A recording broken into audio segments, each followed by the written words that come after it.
The Galactic Trade Federation had known peace for over 3 centuries. The vast network of alien civilizations stretched across 12 star systems, each species contributing their unique gifts to the collective prosperity. The Velkari brought their advanced crystal technology, the Thornids shared their biological mastery, and the Nexus provided computational power beyond imagination. Commander Voss of the Velkari Defense Fleet stood on the bridge of the Starwind, watching the routine patrol of the Outer Rim territories. His ship was sleek and elegant, built for speed and diplomacy rather than warfare. The Federation had no need for weapons of mass destruction. Conflicts were resolved through careful negotiation and economic pressure. "Sir, we're detecting unusual readings from the edge of System 7, reported Lieutenant Mills, the human-like officer manning the sensor station. The Velkari had always found the newer species fascinating with their curious blend of logic and emotion. Voss approached the display, his tall frame casting shadows across the holographic star map. "What kind of readings?" "Energy signatures unlike anything in our databases. The pattern suggests propulsion systems, but the power output is enormous." The bridge fell silent. In 300 years of peace, the Federation had grown comfortable. Their ships were built for exploration and trade, not combat. The largest vessels in their fleet were cargo haulers and research stations. "Could it be a natural phenomenon?" Voss asked, though something in his gut told him otherwise. Mills shook his head, his expression growing more concerned as he studied the data. "No, sir. The signatures are too organized, too purposeful. This is definitely artificial." Across the bridge, other officers began detecting similar readings. What had started as a single anomaly was rapidly becoming a fleet of unknown contacts. The energy signatures were unlike anything the Federation had encountered in their long history of peaceful expansion. "Sir," another officer called out, "we're receiving similar reports from patrol ships across the Outer Rim. Whatever this is, it's big." Voss felt the weight of command settling on his shoulders. The Federation had protocols for first contact, but they all assumed peaceful intentions. The energy readings suggested something far more powerful than any technology in their databases. "Send word to Federation Command," he ordered. "Tell them we have an unknown fleet approaching Federation space. Request immediate backup and guidance." The response came quickly, but it was not reassuring. Federation Command was scrambling to understand the situation. Their most advanced warships were being recalled from deep space, but even those vessels were designed more for show than actual combat. As the hours passed, the mysterious fleet continued its approach. Long-range sensors began picking up more details, and what they revealed sent shockwaves through the Federation leadership. The ships were massive, far larger than anything the Federation had ever built. They moved with purpose and precision, maintaining perfect formation across vast distances. Most disturbing of all, they were armed. The energy signatures indicated weapon systems of unprecedented scale and power.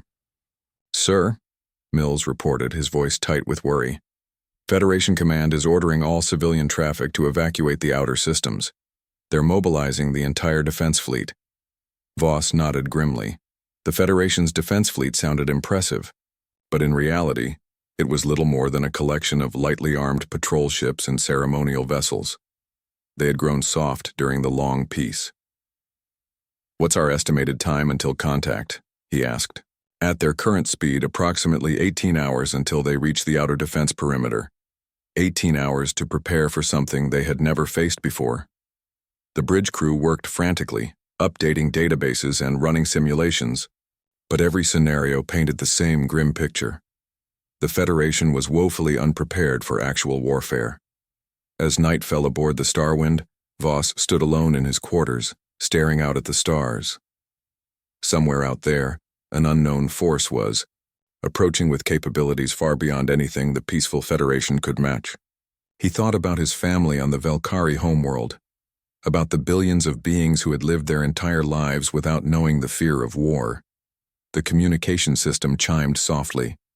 Messages were flooding in from across Federation space, as word of the approaching fleet spread. Some called for immediate surrender, others demanded a show of strength. But all shared the same underlying fear. The age of peace was ending. Voss returned to the bridge where his crew maintained their watch through the long night. In the morning, they would learn the identity of their visitors. They would discover what species could build such massive warships and move with such deadly precision. They would get their first glimpse of humanity's true power, and nothing in the galaxy would ever be the same again. The Federation fleet assembled at the edge of System 7 looked pathetic compared to what was approaching.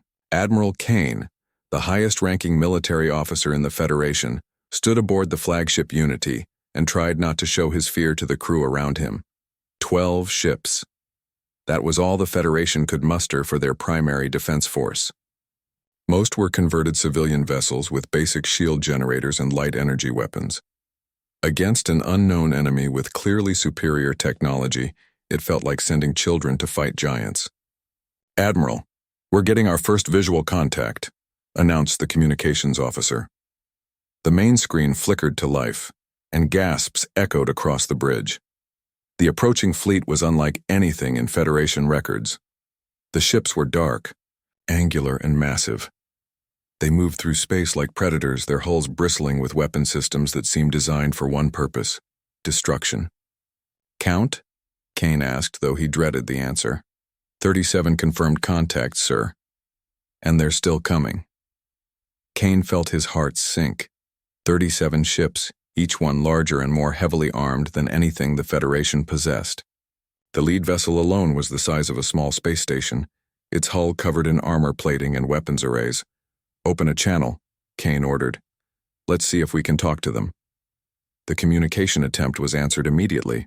But what appeared on screen sent shockwaves through the bridge. The being looking back at them was unlike any species in the Federation databases. It had pale skin, short dark hair, and most disturbing of all, forward-facing eyes that seemed to look right through them. "This is Captain Blake of the Earth Defense Force," the creature said in a voice that was calm but somehow terrifying. "You are blocking our passage through this system. Move aside." Kane struggled to find his voice. Earth Defense Force? They had no record of any species called Earth or humans in their databases.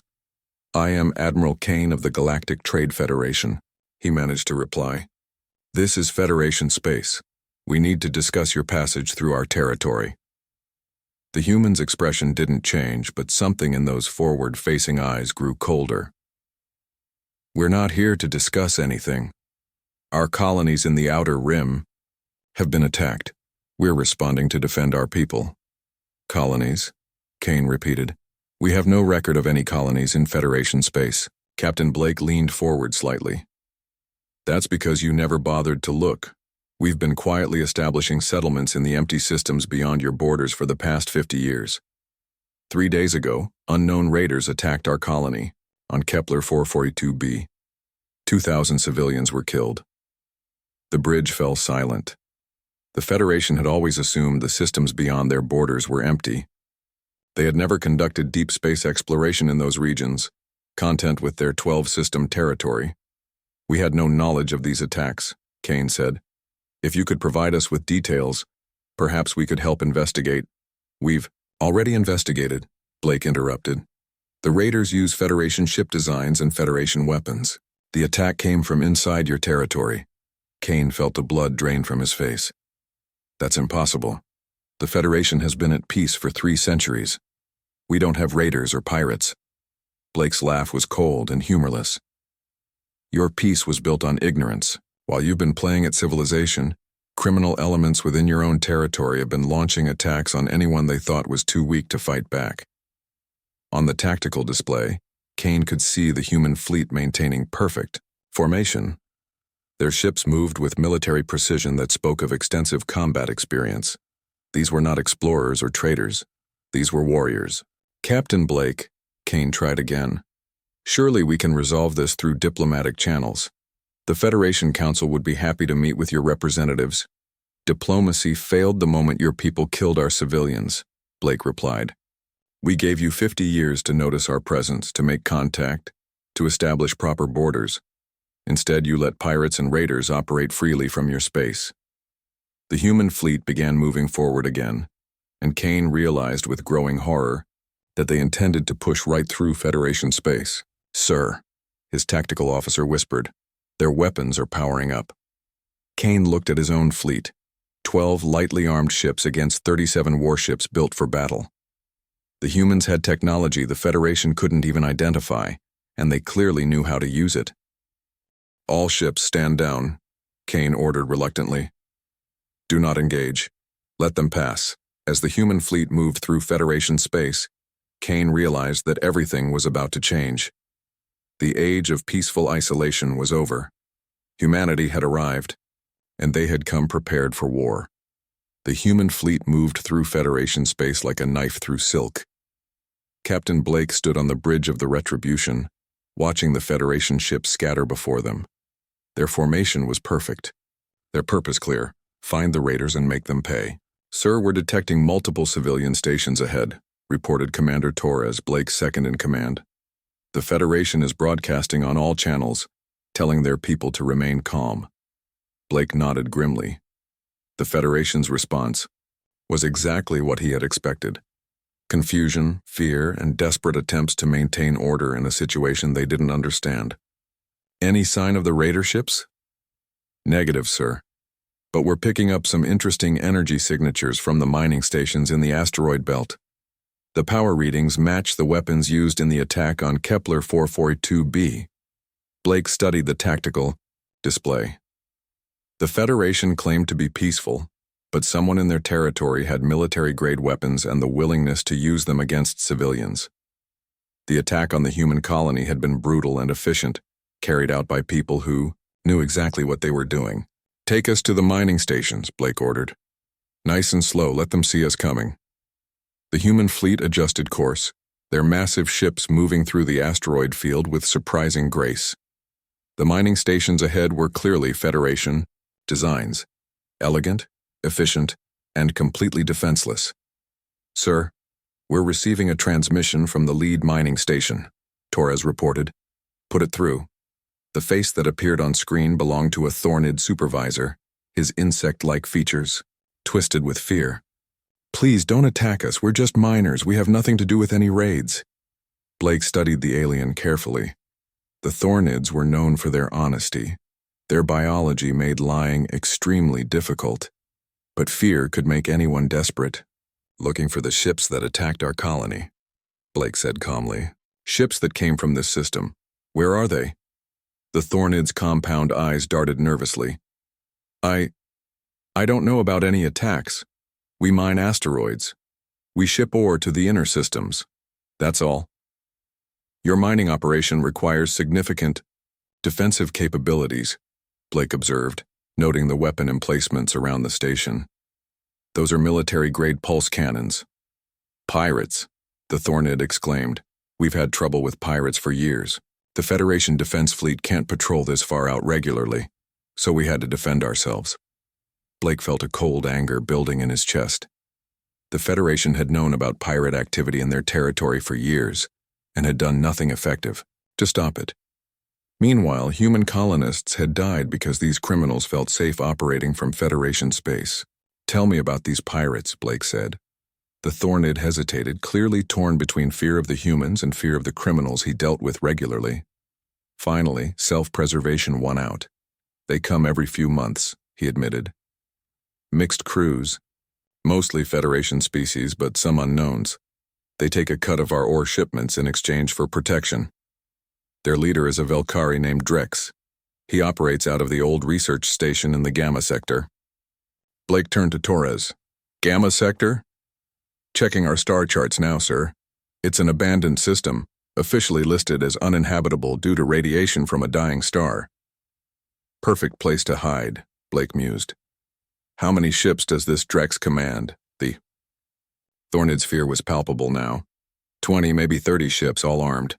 They've been getting bolder lately, hitting targets farther from Federation space. Blake felt the pieces falling into place. A pirate fleet operating from an abandoned system, preying on targets they thought were defenseless. The attack on Kepler 442b had probably been intended as just another easy raid. They hadn't expected the colonists to have Earth Defense Force transponders. "Sir," Torres said quietly, The mining supervisor is telling the truth about the pirates, but there's something else. I'm detecting residual energy signatures that match our colony's distress beacon. Blake's expression hardened. The pirates had been here recently, probably refueling and resupplying after their attack on human civilians. Thank you for your cooperation, Blake told the Thornid. A word of advice. Find a new line of work. This region is about to become very dangerous for criminal operations. The human fleet began moving toward the Gamma sector, leaving the mining stations behind. Blake knew that word of their passage would spread quickly through the Federation's communication networks. Good. Let the pirates know they were coming. All ships, battle stations, Blake announced over the fleet channel. We've found our targets. Time to show these pirates what happens when you attack human civilians. The hunt was about to begin. Drex paced the bridge of his flagship Reapers. Edge, his Valkyrie features twisted with rage and fear. The reports coming in from across Federation space were impossible to believe, yet they kept coming from multiple sources. 37 ships? He snarled at his lieutenant, a scarred Nexus drone named Crix. Impossible. No one builds fleets that large anymore. Crix's mechanical voice was emotionless as always. The reports are consistent across all channels. Unknown. Species. Heavily armed vessels moving through Federation space toward the Outer Rim. Drex's criminal empire had thrived for 15 years in the lawless regions beyond Federation patrol routes. He commanded 32 ships crewed by outcasts and criminals from a dozen species. They had grown wealthy, raiding isolated colonies and mining operations that couldn't defend themselves. The timing can't be coincidence, Drex muttered. 3 days ago we hit that new colony in the Kepler system, and now this fleet appears? The raid on Kepler 442b had been perfect. The colonists had put up minimal resistance, and his ships had made off with valuable resources and technology. It should have been just another successful operation. Sir, called out his communications officer, we're receiving a transmission from the human fleet. Drex froze. Human fleet? He had never heard of humans before the Kepler raid, and the colonists there had seemed like just another weak species ripe for exploitation. Put it through, he ordered. The face that appeared on his screen made Drex step backward involuntarily. The human had cold, predatory eyes and scars that spoke of extensive combat experience. This was not the face of a peaceful trader or explorer. This is Captain Blake of the Earth Defense Force, the human said, his voice calm but deadly. You are Drex, leader of the pirate fleet that attacked our colony on Kepler 442b. It wasn't a question. Somehow this human knew exactly who he was. I don't know what you're talking about, Drex lied, though his voice shook slightly. Blake's smile was terrifying. 2,000 civilians died in your attack. Men, women, children. You killed them for scrap metal and mining equipment. Around the bridge, Drex's crew members were exchanging nervous glances. They had all participated in raids, but something about this human's presence was different from any opponent they had faced before. This is Federation space. Drex tried to sound confident. You have no authority here. I have the authority of superior firepower, Blake replied. You have one chance to surrender. Power down your weapons and prepare to be boarded. Drex laughed, but it sounded forced even to his own ears. Surrender? To you? I command 32 ships and 1,000 experienced fighters. You're outnumbered. No, Blake said quietly. You're outgunned. The transmission ended, and Drex immediately began shouting orders. All ships, battle formation. Prepare for combat. His fleet moved to engage the approaching humans, but as they closed distance, Drex began to understand the true scale of his mistake. The human ships were massive, their hulls bristling with weapon systems he didn't recognize. They moved with military precision that spoke of extensive battle experience. Sir, their lead ship is targeting us directly, his weapons officer reported, panic creeping into his voice. Return fire. All ships, concentrate on their flagship. The battle that followed was unlike anything in Federation history. Drex's ships opened fire with everything they had. Pulse cannons, plasma torpedoes, and energy beams that had been more than sufficient to cow peaceful Federation vessels. The human response was devastating. The retribution absorbed the pirate. barrage on shields that barely flickered, then returned fire with weapons that turned 3 pirate ships into expanding clouds of debris in seconds. The other human vessels opened up with coordinated precision, their massive guns targeting the pirates' most dangerous ships first. "Impossible!" Drex screamed as another of his ships exploded. "No one has weapons like that." Crix's emotionless voice cut through the chaos. "Sir, we've lost 8 ships in the first exchange. Recommend immediate retreat." But retreat was no longer an option. The human fleet had positioned itself to cut off all escape routes, their superior speed and maneuverability making any attempt to flee hopeless. "Sir, the humans are hailing us again," the communications officer reported. Blake's face reappeared, unchanged despite the battle raging around them. "Last chance, Drex. Surrender now, or I'll turn your entire fleet into scrap." "Metal." Drex looked around his bridge at the faces of his crew. The fear in their eyes told him everything he needed to know. They had built their power on preying upon the weak, but now they faced something far stronger than themselves. Drex began, then stopped as another of his ships died in fire and metal. The age of piracy in Federation space was ending. 6 months after the Battle of Gamma Sector, Admiral Kane stood in the Federation Council chambers, facing questions he couldn't fully answer. The aftermath of humanity's arrival had shaken their civilization to its core. The pirate fleet was completely destroyed, Kane reported to the assembled representatives. Drex and his lieutenants were captured and are being held by the humans, pending trial. Council member Vex, an elderly Thornid, leaned forward. "And the humans? What are their intentions now that they've eliminated the threat?" Kane hesitated. That was the question everyone wanted answered, but humanity remained as mysterious as ever. "They've established a permanent presence in the Outer Rim, 3 battle stations and regular patrols. They claim it's to protect their colonies from future attacks." The truth was more complicated. After the battle, Captain Blake had made it clear that humanity would no longer tolerate criminal activity originating from Federation space. They had offered to coordinate with Federation authorities, but their patience with bureaucratic delays was extremely limited. "Their technology," Council member Torres asked, "have they shared any of it?" "Limited cooperation only," Kane admitted. "They've provided us with basic defensive systems for our outer colonies, but their advanced weapons and shield technology remain restricted." What Kane didn't mention was that the humans had quietly begun recruiting from Federation species.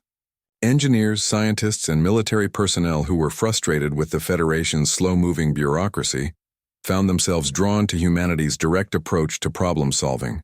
Commander Voss, now serving as Federation liaison to the human fleet, entered the chamber. His time working with the humans had changed him. He moved with new confidence and carried himself like a professional soldier rather than a ceremonial officer. "Council members," Voss announced, "I bring news from Captain Blake. The humans have detected another threat approaching Federation space." The chamber fell silent. The idea that their peaceful territory might face additional outside threats was almost too much to comprehend. "What kind of threat?" Kane asked. Voss activated a holographic display showing long-range sensor readings. "A fleet of unknown configuration approaching from the direction of the spiral arm. Their ships appear to be larger than anything we've previously encountered." Council member Vex's compound eyes widened. "Larger than the human warships?" "Significantly larger," Voss confirmed. "Captain Blake believes they may be scouts for a much larger force." Kane felt a familiar chill of fear. Just as they were beginning to adapt to humanity's presence, another unknown force was approaching their territory. "What do the humans recommend?" he asked. "Captain Blake requests permission to establish additional defensive positions throughout Federation space. He also suggests beginning immediate military cooperation agreements between our species." The council chamber erupted in debate. Some members argued for maintaining Federation independence, while others recognized that their peaceful civilization was woefully unprepared for the realities of a dangerous galaxy. "The choice is simple," Voss said, his voice cutting through the arguments. "We can continue pretending that the galaxy is safe and peaceful, or we can accept reality and prepare to defend ourselves." Councilmember Torres spoke up. What would this military cooperation involve? Joint training exercises, shared intelligence, and coordinated defense strategies, Voss explained. The humans would provide advanced technology and tactical expertise. In return, Federation species would contribute their unique abilities and knowledge. Kane realized that this was the moment their civilization had been building toward since the humans first appeared. The age of peaceful isolation was truly over, but perhaps that wasn't entirely a bad thing. I've seen what the humans can accomplish, Kane said to the council. Their military efficiency is beyond anything we've achieved. If we're facing threats from unknown forces, we need their expertise. The vote was close, but the council ultimately approved the military cooperation agreement. Over the following weeks, Federation space began to transform. Human military advisors worked with local defense forces, upgrading equipment and training procedures. New defensive installations appeared at strategic points throughout the territory. Most importantly, the different species began to truly work together for the first time. Valkyrie crystal technology enhanced human shield systems. Thornid, biological, expertise improved ship life support systems. Nexus computational power optimized tactical algorithms. When the unknown fleet finally arrived at the edge of Federation space, they found something very different from the peaceful, divided territory they might have expected. They found a unified force of multiple species, trained by humanity's military doctrine and equipped with hybrid technology that combined the best of all civilizations.